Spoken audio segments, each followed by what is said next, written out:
Attention, on peut facilement confondre l'ail des ours avec le muguet par exemple, dont les feuilles sont mortelles. Faites très attention dans vos cueillettes, utilisez votre odorat et toujours dans le respect de la nature.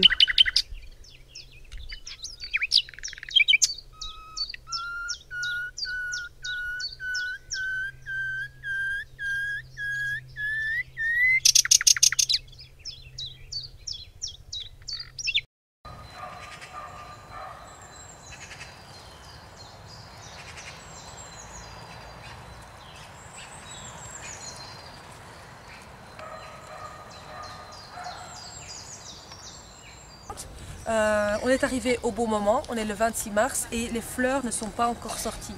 Ça veut dire la plante, elle a mis toute son énergie dans les feuilles. Parce que quand il y a les fleurs, alors ça veut dire que l'énergie part dans la fleur et donc les feuilles sont moins riches en principes actifs.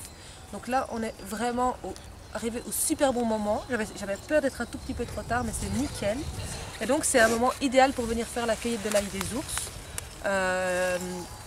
Alors je vous montre un petit peu comment je fais.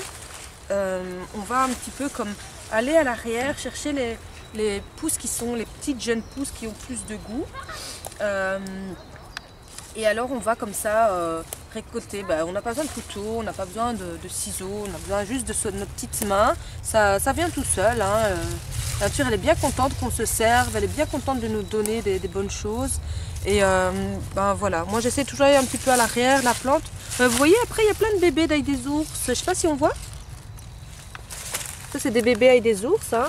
Et alors là il y a les fleurs voilà, qui sont fermées. On les voit? On les voit, c'est super. Donc les petites fleurs qui sont fermées.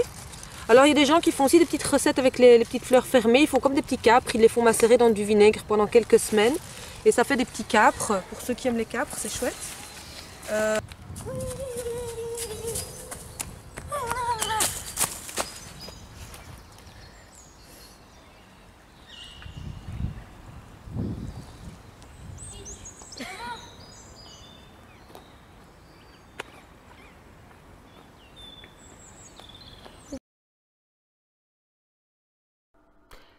Papotons un peu en cuisinant.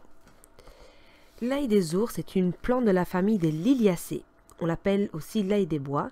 Il est dit que l'ours s'en servait comme nourriture à la sortie de son hibernation au début du printemps. L'ail des ours a été vanté par les différents herboristes à travers le temps. Considéré par certains presque comme une panacée, l'ail des ours n'est plus vraiment connu à l'heure actuelle. Cela parce que les gens vivent en ville et l'environnement urbanisé se prête bien peu à l'herborisation.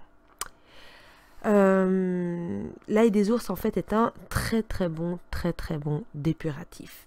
Il est au sens que le pissenlit est au foie et donc ces deux plantes là sont traditionnellement utilisées en cure de printemps. Et on le recommande à toute personne, même bien portante, de consommer un petit peu d'ail des ours chaque jour tant que c'est la saison. L'ail des ours est également un bon antiseptique intestinal à utiliser en cas d'infection gastro-intestinale. Et tout comme l'ail cultivé, son cousin, c'est un vermifuge efficace. L'ail des ours, donc, comme je l'ai signalé, aime l'humidité, l'ombre. On peut en planter en dessous de nos arbres ou de nos petites plantes ou de nos arbustes pour recréer cet environnement naturel. Je pense que j'ai un petit peu tout dit. Ces petites fleurs sont blanches et étoilées, enfin en forme d'étoile. On va éviter de cuire l'ail des ours. Alors, c'est vrai que là, j'en ai fait une quiche, on peut en faire des omelettes, etc. etc.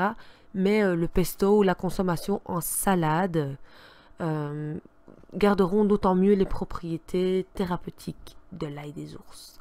Voici ici les jolis pestos. C'est une plante un peu de sous-bois, elle aime bien l'ombre, elle aime bien l'humidité.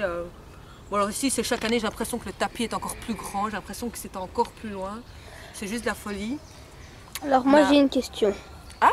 Moi j'ai une question. Tu as une question? Vas-y chérie. Ça veut dire qu'on peut vivre dans une forêt? Dans une forêt? On peut vivre moins un jour dans tout ça? Ah ben écoute, à la base, l'être humain, il avait